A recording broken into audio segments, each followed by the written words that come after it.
உணவால் இணையும் உள்ளங்களுக்கு வணக்கம். இந்த வீடியோல ரோட்டு கடையில் செய்கிற மசாலா சுண்டல் எப்படி செய்யலான்னு பார்க்க போகிறோம். இதை செய்கிறதுக்கு முதல்ல 200 கிராம் வெள்ளை பட்டாணியை 10 மணி நேரம் தண்ணியில் ஊற வச்சுக்கலாம். பட்டாணி ஊறினதுக்கு அப்புறம் 2 தடவை தண்ணியில் கழுவிட்டு குக்கரில் போட்டுக்கலாங்க. இப்போ இதில் 3 கப் தண்ணி ஊற்றிக்கிறேன். இதுக்கு தேவையான அளவு உப்பும் போட்டுக்கலாம்.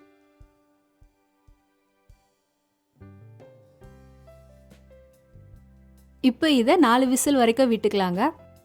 4 விசிலுக்கு அப்புறம் பட்டாணி தனியாகவும் அதிலிருந்து வடிகட்டின தண்ணியை தனியாகவும் எடுத்து வச்சுக்கலாம். அப்புறம் ஒரு பெரிய சைஸ் வெங்காயமும் ஒரு பெரிய சைஸ் தக்காளியும் 1 இன்ச் அளவுக்கு இஞ்சியும் கட் பண்ணி வச்சுருக்கேன். 2 பச்சை மிளகா, 6 பல் பூண்டு, 1/2 டீஸ்பூன் சீரகம், இது எல்லாத்தையும் ஒரு மிக்சி ஜாரில் போட்டு மைய அரைச்சி வச்சுக்கலாம்.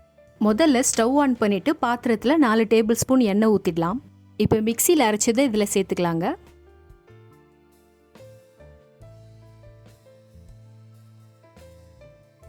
இதோட பச்சை வாசனை போகிற வரைக்கும் வதக்கிடலாம். வதங்கிடுச்சுங்க. இதில் குழம்பு மிளகாத்தூள் 1 டீஸ்பூன், மிளகாய்த்தூள் 1/2 டீஸ்பூன், கரம் மசாலா தூள் 1/2 டீஸ்பூன் சேர்த்துக்கலாம். லோ ஃப்ளேமில் 30 செகண்டுக்கு வதக்கிடலாங்க. இப்போ இதில் பட்டாணியை வேக வச்சு எடுத்து வச்சுருந்த தண்ணியை ஊற்றிக்கிறேன். கூடவே இன்னும் 1 கப் தண்ணி சேர்த்துக்கலாம். இன்னும் கொஞ்சம் உப்பு சேர்த்துக்கிறேன். இப்போ இதை 10 நிமிஷத்துக்கு மீடியம் ஃப்ளேமில் கொதிக்க வச்சுக்கலாங்க. கொதிக்க வச்சதுக்கப்புறம் ஏற்கனவே ஒரு கைப்பிடி அளவு சுண்டலை மிக்சியில் அரைச்சி வச்சுருக்கேன். அதையும் இதில் சேர்த்துக்கலாம். அப்போ தான் கிரேவி திக்காக இருக்கும்.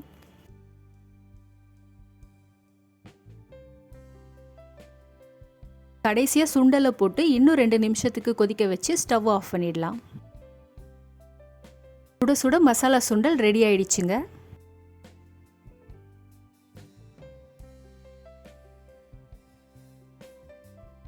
இதுக்கு மேலே பொடியாக கட் பண்ண வெங்காயம், கொத்தமல்லி, பொரிச்ச கார்ன் சிப்ஸ் மேலே தூவி சாப்பிட்டிங்கன்னா அட்டகாசமாக இருக்கும். இதை நீங்களும் ட்ரை பண்ணி பாருங்கள்.